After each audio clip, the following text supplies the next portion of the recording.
మరియు వైఎస్ఆర్ కుటుంబ సభ్యులకు, నాయకులకు, కార్యకర్తలకు ప్రతి ఒక్కరికి పేరు పేరున ధన్యవాదములు, అభినందనలు తెలుపుకుంటున్నాను. ఈరోజు ఇక్కడ సమావేశానికి కారణం ఏమంటే 1వ తేదీ మన గౌరవ ముఖ్యమంత్రి వర్యులు శ్రీ జగన్మోహన్ రెడ్డి గారు కదిరికి విచ్చేస్తున్నారు. వారి పర్యటన వివరాలు మరియు షెడ్యూల్ మేము ఇక్కడ కూర్చొని నాయకులు మరియు మున్సిపల్ కౌన్సిలర్లు ఎవరైతే ఇక్కడ కార్యకర్తలు ఉన్నారో ప్రతి ఒక్కరు కూర్చొని చాలా వివరంగా మేము మాట్లాడుకున్నాము. 3:30 నుంచి 4 గంటల మధ్యలో 1వ తేదీ మన ముఖ్యమంత్రి వర్యులు కదిరికి వస్తారు. వచ్చిన తర్వాత గవర్నమెంట్ కాలేజ్ దగ్గర నుంచి రోడ్ షో స్టార్ట్ అవుతుంది. రోడ్ షో దాదాపు 4 గంటల నుంచి 6 గంటల వరకు రోడ్ షో జరుగుతుంది.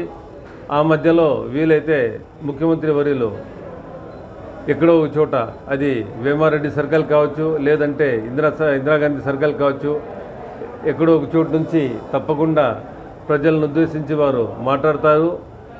దాని తర్వాత 6:10కి పీవీఆర్ గ్రాండ్కి చేరుకుంటారు.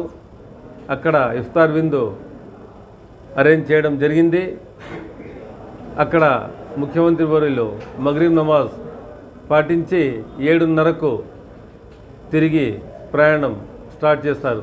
కాబట్టి ఇక్కడ మేమందరం కలిసి ఆ ప్రోగ్రాం గురించి చాలా వివరంగా డిసైడ్ చేసినాము. దాదాపు 40 నుంచి 50 వేల మంది దాకా వచ్చేకి ఆస్కారం ఉంది.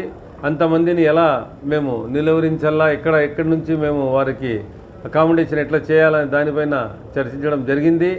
కాబట్టి కదిరి నియోజకవర్గ ప్రజలకు ప్రతి ఒక్కరికి నేను మనస్ఫూర్తిగా విన్నవించుకుంది ఏమనంటే, ప్రతి ఒక్కరూ ఈ కార్యక్రమానికి తరలి వచ్చి విజయవంతం చేయాలని, మరియు ఈ 5 ఏళ్లలో మొదటిసారిగా ముఖ్యమంత్రి అయిన తర్వాత మన గౌరవనీయులు ముఖ్యమంత్రి గారు కదిరికి విచ్చేస్తున్నారు. కాబట్టి ప్రతి ఒక్కరూ చాలా ఆసక్తిగా ఎదురు చూస్తున్నారు వారి రాకను.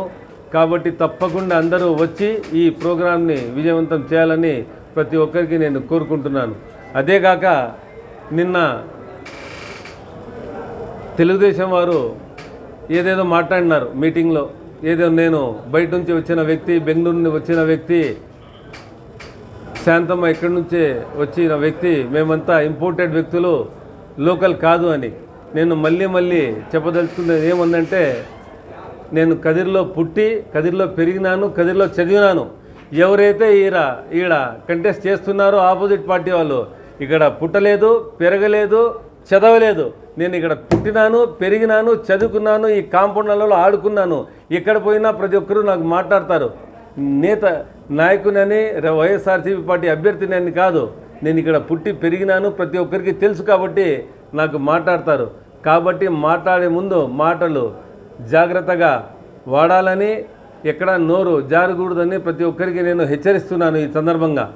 అదేగాక ఇక్కడ మేము వచ్చిండేది ఏదో పుంగనూరు వాళ్ళు వస్తున్నారు, ఇంకోరు వస్తున్నారు అని చెప్తున్నారు. అవన్నీ మాటలు మానుకోవాలని హితో పలుకుతున్నాం మేము.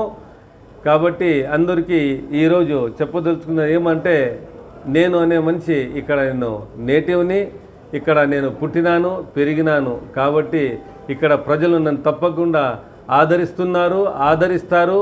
ఎక్కువ మెజార్టీతో గెలిపించి అసెంబ్లీకి పంపిస్తారు. మిమ్మల్ని అందరినీ మీరు ఏమైతే మాట్లాడినారో, ఏమైతే నోరు జారుతున్నారో దానికి తప్పకుండా ప్రజలే సమాధానం ఇస్తారని, తప్పకుండా వాళ్ళు మీకు గుణపాఠం చెప్తారని ఈ సభా సందర్భంగా నేను తెలియజేసుకుంటూ, ఈ మన ముఖ్యమంత్రి గారు వస్తున్న ఈ కార్యక్రమానికి ప్రతి ఒక్కరూ జయప్రదం చేయాలని మళ్ళీ కోరుకుంటూ సెలవు తీసుకుంటున్నాను.